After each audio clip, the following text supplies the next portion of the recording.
ತರಳ ಮಹಿಷನು ಜನಿಸಿದರು ನಿನ್ನುದರದಲ್ಲಿ ಮುಂದೆ ಧುರಪರಾಗಮಿಯನಿಸಿದ್ರೆ ಜಗದಿ ಮೆರೆಯುವನು ಧನ ಕೀರ್ತಿ ಇದ್ದರೆ ಮನೆಯ ಮಾತಲ್ಲೆನುದ ಸಂತೈಸಿದನು ಮಾಲಿನಿಯ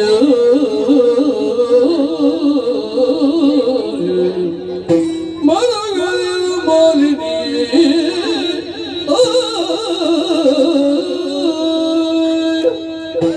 ಬ್ರಹ್ಮದೇವ ಉದರದಲ್ಲಿ ಮಹಿಷ ಹುಟ್ಟುತ್ತಾನೆ ಎಂದು ತಿಳಿದು ಕಣ್ಣೀರನ್ನು ಸುರಿಸುತ್ತಾ ಇದೆಯಾ? ಹೌದು. ನನ್ನ ಪಾದವನ್ನೇ ಅದರಿಂದ ತೊಳೆಯುತ್ತಾ ಇದೆಯಾ? ನಿಜ.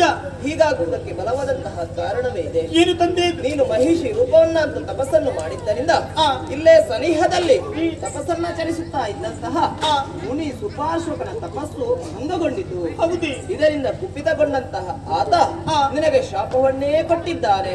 ನಿನ್ನ ಉದರದಲ್ಲಿ ಮುಂದೆ ಕೋಣನೇ ಹುಟ್ಟಲಿ ಎಂಬುದಾಗಿ. ತಂದೆ, ತ್ರಿಮೂರ್ತಿಗಳಿದ್ದಾರೆ.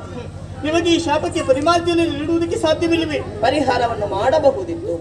ಆದರೆ ಶಾಪವನ್ನು ಕೊಡುವಂತಹ ಹೊತ್ತಿನಲ್ಲಿ ಒಂದು ಮಾತನ್ನು ಹೇಳಿದ್ದಾರೆ. ಏನೆಂಬುದಾಗಿ? ಕೊಟ್ಟಂತಹ ಶಾಪವನ್ನು ತ್ರಿಮೂರ್ತಿಗಳಿಂದಲೂ ಪರಿಹರಿಸುವುದಕ್ಕೆ ಅಸಾಧ್ಯವಾಗಲಿ ಎಂಬುದಾಗಿ.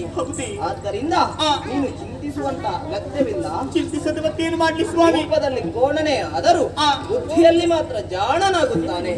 ಒಂದೊಮ್ಮೆಗೆ 3 ಲೋಕವನ್ನು ತನ್ನ ಅಂಕೆಯಲ್ಲಿ ಇರಿಸಿಕೊಳ್ಳುವಂತಹ ಸಾಮರ್ಥ್ಯವಂತ ಆತನಾಗುತ್ತಾನೆ. ಇದು ಮರೆಯ ಮಾತಲ್ಲ, ವಿಧಿಯ ಮಾತು. ನಿನಗೆ ಶುಭವಾಗಲಿ.